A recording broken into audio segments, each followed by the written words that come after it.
नमस्कार दोस्तों, स्वागत है आपका हमारे चैनल पर। आज हम एक बहुत ही इम्पोर्टेंट सवाल को बिल्कुल आसान तरीके से समझेंगे, जो एग्ज़ाम में बार बार पूछा जाता है। तो ध्यान से देखिए और अंत तक बने रहिए। चलिए शुरू करते हैं दोस्तों। आज का ये सवाल इतना आसान है कि आपने इसे समझ लिया तो एग्ज़ाम में 100% सही करोगे। चलिए, तो आज का पहला क्वेश्चन है अपना, पुनर्जागरण के पिता किसे कहते हैं। तो दोस्तों, पुनर्जागरण के पिता किसे कहते हैं, आप सभी ऑप्शन अपने हिसाब से कमेंट में करेंगे कि कौन सा आपके अनुसार राइट है। चलिए दोस्तों, ऑप्शन नंबर ए है राजा राममोहन राय, बी ऑप्शन दादा भाई Naoroji, C option Mahatma Gandhi, D option Dayanand Saraswati. तो साथियों, कमेंट करेंगे जल्दी से जल्दी कि कौन सा राइट आंसर है कि पुनर्जागरण के पिता किसे कहते हैं। तो दोस्तों, जिन भी दोस्तों का ऑप्शन नंबर ए है वो सभी सही है कि भारत के पुनर्जागरण के पिता राजा राममोहन राय है। चलिए दोस्तों, आगे बढ़ते हैं बिना समय गवाए। आगे दूसरा सवाल आपके स्क्रीन के सामने कि भारत का नेपोलियन किसे कहते हैं। तो साथियों, जल्दी से जल्दी कमेंट करेंगे कि भारत का नेपोलियन किसे कहते हैं। ऑप्शन नंबर ए कालिदास को कहते हैं, या बी ऑप्शन समुद्रगुप्त, या सी ऑप्शन अलाउद्दीन खिलजी, या डी ऑप्शन दयानंद सरस्वती। तो जल्दी से जल्दी दोस्तों कमेंट में बताइए कि भारत का नेपोलियन किसे कहते हैं। चलिए दोस्तों, जल्दी करें कमेंट। जिन भी दोस्तों ने ऑप्शन नंबर बी बताया है वो राइट है एकदम, समुद्रगुप्त। चलिए दोस्तों, आगे बढ़ते हैं नेक्स्ट क्वेश्चन की ओर कि तीसरे क्वेश्चन, 1857 के विद्रोह के समय भारत का गवर्नर जनरल कौन था। तो दोस्तों, ये भी सवाल अधिकतर एग्जाम में बार बार पूछा जाता है कि 1857 के विद्रोह के समय भारत का गवर्नर जनरल कौन था। तो साथियों, कमेंट करेंगे जल्दी से जल्दी। बिना number A Lord Dalhousie, option number B Lord Minto, option number C Lord Canning, या डी ऑप्शन लॉर्ड बेंटिंग। तो चलिए दोस्तों, जिन भी दोस्तों ने ऑप्शन नंबर सी भरा है वो बिल्कुल राइट आंसर है। लॉर्ड कैनिंग है भारत के 1857 के विद्रोह के समय भारत के गवर्नर जनरल। दोस्तों, तो आगे बढ़ते हैं नेक्स्ट क्वेश्चन की ओर। तो चौथा क्वेश्चन आपके सामने स्क्रीन पर है। तो साथियों, चौथा क्वेश्चन, जलियांवाला बाग हत्याकांड कब हुआ। और आपके सामने ऑप्शन है, ऑप्शन नंबर ए 5 अप्रैल 1918, बी ऑप्शन है 1 अप्रैल 1919, सी ऑप्शन है 13 अप्रैल 1919, और डी ऑप्शन है 29 अप्रैल 1919। तो दोस्तों, जल्दी से कमेंट में बताएंगे कि कौन सा आंसर राइट है। जलियांवाला बाग हत्याकांड कब हुआ था, जिसमें हजारों लोग शहीद हुए थे। दोस्तों, तो ऑप्शन नंबर जिसने भी सी भरा है वो साथियों राइट है। 13 अप्रैल 1919 को जलियांवाला बाग हत्याकांड हुआ था दोस्तों। तो आगे बढ़ते हैं नेक्स्ट क्वेश्चन की ओर दोस्तों। तो क्वेश्चन नंबर 5 है कि 5 नंबर क्वेश्चन, लोधी वंश का अंतिम शासक कौन था। तो जल्दी से जल्दी कमेंट में करेंगे कि कौन था लोधी वंश का अंतिम शासक। बहलोल लोधी था, या फिर इब्राहिम लोधी बी ऑप्शन, या फिर सी ऑप्शन दौलत खान लोधी, या डी ऑप्शन सिकंदर लोधी।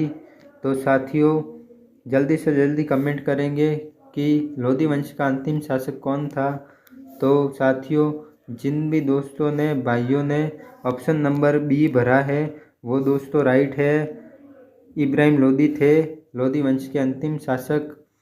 चलिए दोस्तों, आगे बढ़ने से पहले आपको एक अच्छी सी मोटिवेशन लाइन सुनाता हूँ कि अगर सूरज की तरह चमकना है, अगर सूरज की तरह चमकना चाहते हो तो पहले सूरज की तरह जलना होगा। चलिए दोस्तों, जो जितनी मेहनत करेगा उतना ही उसको फल मिलेगा। जल्दी चले दोस्तों दूसरे को नेक्स्ट क्वेश्चंस की ओर साथियों। तो अपने नेक्स्ट क्वेश्चन की ओर चलेंगे। तो साथियों, नेक्स्ट क्वेश्चन में शुरू करते हैं कि छठा क्वेश्चन है, लाल किला कहाँ स्थित है। तो ये तो आप सभी को पता ही होगा कि लाल किला कहाँ स्थित है। तो जल्दी से जल्दी कमेंट में बताएंगे सभी साथी कि लाल किला कहाँ स्थित है दोस्तों। तो option number A Lal Qila Lucknow में, ऑप्शन नंबर बी दिल्ली में, option number C Indore, D option Ahmedabad. तो दोस्तों सभी कमेंट करेंगे जल्दी से जल्दी कि कौन सा राइट आंसर है, लाल किला कहाँ पर है। तो साथियों, जिन्होंने भी ऑप्शन नंबर बी बताया है वो राइट आंसर है, बी ऑप्शन राइट है दोस्तों। चलिए आगे बढ़ते हैं, आगे बढ़ते हैं साथियों नेक्स्ट क्वेश्चन की ओर। नेक्स्ट क्वेश्चन की ओर सातवां क्वेश्चन है, किस शहर को, चलिए सातवां क्वेश्चन है, किस शहर को भारत का मैनचेस्टर कहा जाता है। दोस्तों भारत का मैनचेस्टर, जल्दी से जल्दी कमेंट करें कि किस सिटी को भारत का मैनचेस्टर कहा जाता है। Ludhiana A option, B option है विशाखापट्टनम, सी ऑप्शन हैदराबाद या फिर डी ऑप्शन अहमदाबाद। तो दोस्तों साथियों जल्दी से जल्दी कमेंट करेंगे कि भारत का मैनचेस्टर किसे कहा जाता है, सभी को पता ही होगा दोस्तों। तो इसका राइट आंसर है डी ऑप्शन राइट है, भारत का मैनचेस्टर अहमदाबाद को कहा जाता है। चलिए नेक्स्ट क्वेश्चन की ओर आगे बढ़ते हैं। आठवां क्वेश्चन है, भारतीय संविधान में कितने प्रकार के आपातकाल का प्रावधान किया गया है। तो साथियों ये है अपने आपातकाल का सवाल है दोस्तों। तो सभी कमेंट में बताएंगे कमेंट सेक्शन में कि इसका राइट आंसर क्या है। तो दोस्तों ऑप्शन ए है 1 या 2, B option 2, C option 3, D option 4। तो दोस्तों राष्ट्रीय आपातकाल की बात करें तो साथियों इसका आंसर राइट है 3, सी ऑप्शन। क्योंकि देखो इसमें 3 प्रकार के आपातकाल लगते हैं। एक है राष्ट्रपति शासन। चलिए दोस्तों नेक्स्ट क्वेश्चन की ओर। 9 क्वेश्चन है, निम्नलिखित में से कौन सा मूल अधिकार नहीं है। दोस्तों बहुत क्या गलती करते हैं कि कौन सा मूल अधिकार है लेकिन इधर लिखा हुआ नहीं है। तो दोस्तों ऑप्शन नंबर ए है समानता का अधिकार, बी ऑप्शन है शिक्षा का अधिकार, सी ऑप्शन है संपत्ति का अधिकार, डी ऑप्शन है शोषण के विरुद्ध अधिकार। तो साथियों कमेंट करेंगे जल्दी से जल्दी। चलिए तो जिसने भी ऑप्शन नंबर सी बताया है तो वो राइट है, उनके सभी के राइट आंसर है। चलिए आगे बढ़ते हैं लास्ट क्वेश्चन की ओर। 10वां क्वेश्चन है, भारतीय संविधान सभा की पहली बैठक कब हुई। तो साथियों भारतीय संविधान सभा की पहली बैठक कब हुई थी, कमेंट में करेंगे जल्दी से जल्दी कि पहली बैठक कब हुई थी साथियों। तो ऑप्शन नंबर ए 9 दिसंबर 1946, बी ऑप्शन 15 अगस्त 1947, सी ऑप्शन 26 नवंबर 1949, डी ऑप्शन 11 दिसंबर 1946। तो कमेंट करेंगे जल्दी से जल्दी कि कौन सा राइट आंसर है आपके अनुसार। तो भारतीय संविधान सभा की पहली बैठक हुई थी 9 दिसंबर 1946 को, जो कि 3 बैठक हुई थी टोटल। एक 9 दिसंबर और एक 11 दिसंबर और 13 दिसंबर को 3 बैठक हुई थी टोटल। और दोस्तों,